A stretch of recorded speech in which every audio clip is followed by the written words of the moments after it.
మహిళా బిల్లు విషయంలో కేంద్ర ప్రభుత్వానికి చిత్తశుద్ధి లేదని మాజీ కేంద్ర మంత్రి జేడీ శీలం అన్నారు.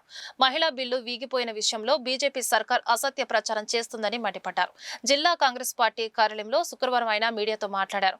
2/3 వంతు మెజార్టీ లేదని తెలిసే పార్లమెంట్లో బిల్లు ప్రవేశపెట్టారని తెలిపారు. దమ్ముంటే 543 సంఖ్యతో మహిళా బిల్లు ప్రవేశపెట్టాలని డిమాండ్ చేశారు. మహిళా బిల్లును అడ్డుపెట్టుకుని డీలిమిటేషన్ చేసేందుకు కేంద్ర ప్రభుత్వం కుట్రలు చేసిందని ఆరోపించారు. కాంగ్రెస్ పార్టీ జిల్లా అధ్యక్షుడు ఎన్ఎం సుధీర్ బాబు, నగర అధ్యక్షుడు ఖలీల్ తదితరులు పాల్గొన్నారు. ఒకటేంటంటే బీజేపీ తెలుగుదేశం వారు ఈ బిల్లు వీగిపోవడానికి మహిళా బిల్లు వీగిపోవడానికి కాంగ్రెస్ కారణం అని చెప్పి దుష్ప్రచారం, దుర్మార్గ ప్రచారం, అబద్ధ ప్రచారం కాంగ్రెస్ మీద చేస్తున్నారు. Just want two things. ఒకళ్ళు, వాళ్ళకి బిల్లు 2/3 మెజార్టీ కావాలని తెలుసు. ఆల్ పార్టీ మీటింగ్ పిలవమని కాంగ్రెస్ పార్టీ చెప్పారు. తర్వాత 230 లేదని తెలుసు. అంటే ఈ మహిళా బిల్లు ముసుగులో డీలిమిటేషన్ని చేసేద్దామనే దురుద్దేశంతో ఈ బిల్లు తీసుకురావడం జరిగింది. ఆ దురుద్దేశాన్ని గమనించి ఏమిటి దురుద్దేశం చెప్తాను. సో మహిళా బిల్లు వరకు కాంగ్రెస్ ఈజ్ కమిటెడ్. 2023లో పాస్ అయినటువంటి బిల్లు 16 ఏప్రిల్న నోటిఫై చేశారు.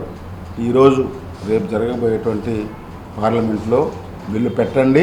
కాంగ్రెస్ పార్టీతో సహా ఇండియా కూటమి వారు డిమాండ్ చేస్తూ ఉన్నారు. మీకు చిత్తశుద్ధి ఉంటే మహిళా బిల్లు తీసుకురండి.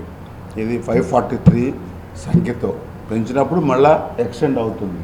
వెంటనే చేయండి. అంతేగాని మీకు చిత్తశుద్ధి లేకపోవటం ఒకటి. ఆ రోజే చెప్పాం 2023లోనే. ఎందుకు పెట్టారు ఆ క్లాజులు? మళ్ళా జనగణన జరగాలి, తర్వాత డిలిమిటేషన్ జరగాలి, అప్పుడు మహిళా బిల్లు అమల్లోకి వస్తుందని అవసరం లేదని చెప్పాము. ఆ రోజే చెప్పాము. ఆ రోజు చెప్తే ఈవేళ చెప్తా ఉన్నాం. మీరు మహిళా బిల్లుకు వెంటనే మేము సిద్ధం, మీరు తీసుకొని రండి. రెండోది, మహిళా బిల్లు పేరట డీలిమిటేషన్ చేయాలని మీరు ఇండైరెక్ట్గా తీసుకొచ్చారు. డీలిమిటేషన్ ఎందుకు చేస్తున్నారు?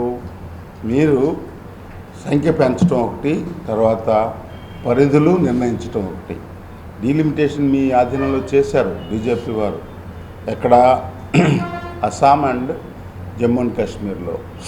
ఎవరైతే వారికి ఎక్కడెక్కడ బలం ఉందో అవన్నీ కలిపి ఒక నియోజకవర్గం లాగా చేశారు.